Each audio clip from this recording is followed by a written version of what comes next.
Nós chegamos ao último flashback da 8ª rodada do Ragnarok, com Nikola Tesla mostrando que depois desse capítulo 74, talvez ele tenha uma chance ainda maior de vencer a sua batalha, com uma história e um passado significativo, tanto para ele quanto para o Schumacher Valkyrie em si. Mas onde tudo parou foi naquela explosão enorme que o poder do Bel usou para cobrir toda a arena, que foi forte o suficiente numa escala que destruiu toda a arena ali dentro, inclusive os pilares e a própria zona gemátria que estava lá. E se vocês notarem, até o céu ficou diferente, como se o Rajun tivesse aparecido mais uma vez. Um detalhe bastante curioso. E o Tesla, depois de ter levado quase todo o dano do ataque, ficou com sua Volund caindo aos pedaços de tão destruída que ela foi, e o humano dentro dela acabado, dizendo então que ele estava a um pequeno passo da morte, porque aquilo foi mais do que demais para ele suportar. A única razão pelo qual o Tesla estava vivo foi que o humano usou o punho pulso de plasma com a potência máxima até alcançar o seu limite na direção da explosão, usando isso para compensar um pouco daquele ataque que seria atingido nele, mas consumiu tanta energia que destruiu uma de suas bobinas Tesla, sobrando agora somente mais uma para usar até o fim da batalha. E lá do outro lado, nós vemos o Bel. Aquela sua habilidade deixou ele tão lascado, mais do que ele já estava antes, por causa dos ataques do Tesla. Aquela sua habilidade não foi proibida por nada, e sabendo do mesmo jeito das consequências disso, ele usou o poder mesmo assim, pensando em acabar com a batalha de uma só vez ao usar o Deus Vazio. Mas, pelo visto, as coisas não saíram bem do jeito que ele planejava de verdade, porque o Tesla deu um jeito de sobreviver. E agora, ele até mesmo está ameaçando atacar mais uma vez, mesmo que isso possa significar que ele talvez se sacrifique ao matar o Tesla, causando então o fim dessa batalha. Mas o humano não vai desistir por nada, falando que não existe um fim para a humanidade, que ela dura para todo o sempre, se lembrando então do seu próprio passado, que foi tão esperado pelos fãs do Tesla e sua ciência, que eu nem tinha tantas expectativas, mas foi revelando que tinha uma vida simples, numa fazenda e pequena aldeia,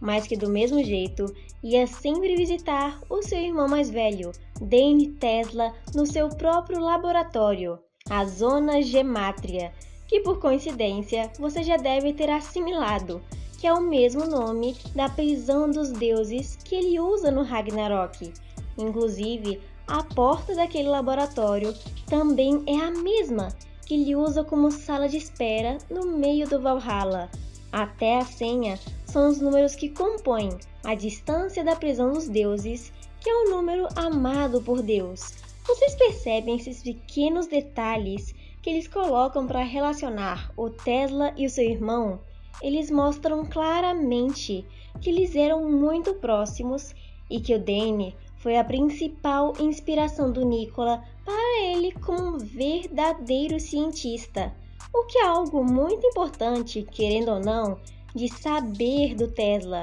o motivo pelo qual ele ama tanto a ciência ao ponto de até às vezes parecer um pouco mais com um ateu. E com esse objetivo do flashback dentro do próprio laboratório, deu para ver que o Dane era um verdadeiro gênio com somente 12 anos de idade, com inventos de um prodígio daquela aldeia que todo mundo confiava. Por isso, o seu próximo projeto que pediram a ele era construir um moinho de vento, só que com um pequeno detalhe a mais dele, com o dobro da eficiência do que o normal de um moinho.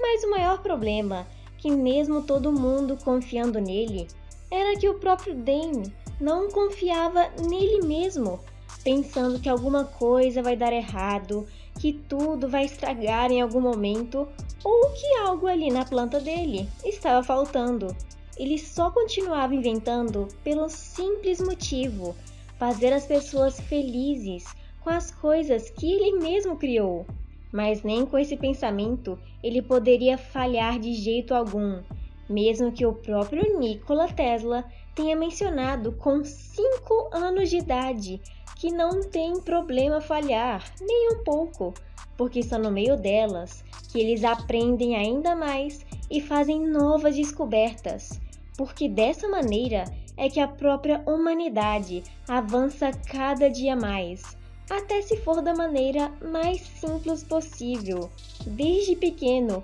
além do Nikola ser inteligente, ele já agia como uma luz da humanidade, ou talvez a luz do seu próprio irmão. Pode ser também por isso que ele foi chamado de luz versus escuridão, não só pelo motivo que ele nasceu no meio de um raio. E além da relação deles ser muito boa nessa história, por serem muito próximos um do outro, também revela a inspiração grande que o Tesla também recebe. O único problema do relacionamento dos dois é que ele não durou muito tempo. Um dia, quando estava caindo uma enorme tempestade, no mesmo dia que o moinho estava na metade do seu progresso ou algo por perto, o Danny ficou preocupado e foi ver se estava tudo bem com sua mais nova criação. Mas as coisas não estavam indo do jeito que ele esperava, porque o Nikola foi correndo no meio da chuva para ver o que foi que aconteceu logo depois. Seu irmão estava demorando até demais, e quando chegou lá, descobriu que o próprio Danny e o seu cavalo morreram atingidos por um enorme raio lá no meio da tempestade. E eu nem preciso mencionar que isso deu um enorme impacto na vida do Nikola, que disse algo bem esquisito no velório do Danny, que o seu irmão ainda estava vivo dentro da ciência. Essa frase, vindo de uma simples criança, parece algo sem sentido algum, só para tentar se reconfortar. Mas enquanto eles tentavam finalizar o moinho do Danny, ele não funcionava e nem se mexia como deveria. O projeto talvez poderia ter algum erro, ou somente o Danny conseguiria mexer nele de verdade. E quando se passaram 6 anos e todos já tinham esquecido do Danny e aquele incrível inventor que ele tinha sido, um pequeno prodígio, eles decidiram destruir o moinho de vento que nunca funcionou antes, ou pelo menos até aquele exato dia em questão, onde de repente a invenção retornou à vida e estava funcionando sem nenhum problema, só que com algumas modificações para melhorar ainda mais o que já havia sido feito.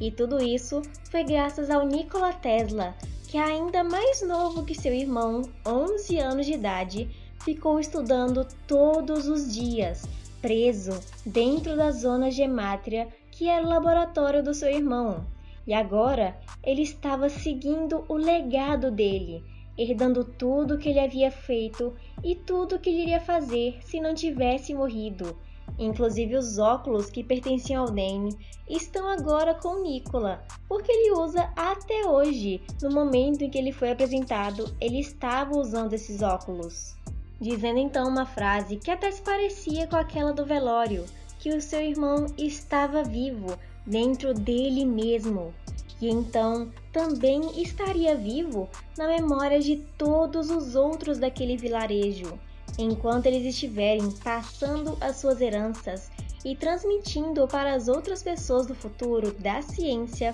Nunca ele vai morrer. E essa mesma situação também vale para o resto da humanidade, porque a ciência conecta os humanos ao futuro, mesmo que seja de alguma forma. E ele dizendo tudo isso no meio da arena, ouvindo o grito preocupado do seu irmão, de que a humanidade estava ali, ele estava batalhando por ela, e que pode também significar que o Tesla, mesmo que ele morra, permaneça vivo pela ciência e as criações que ele teve desde que tinha 6 anos de idade.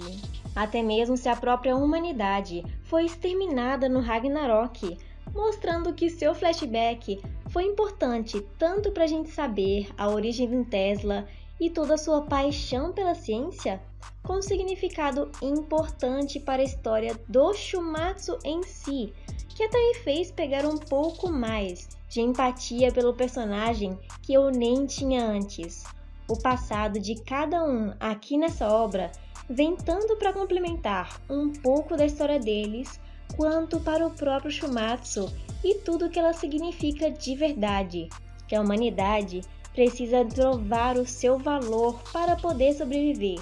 E isso acontece toda hora, ao contrário do que alguns pensam, de ser só uma história rasa colocada aleatoriamente para mostrar algo não incomum do personagem.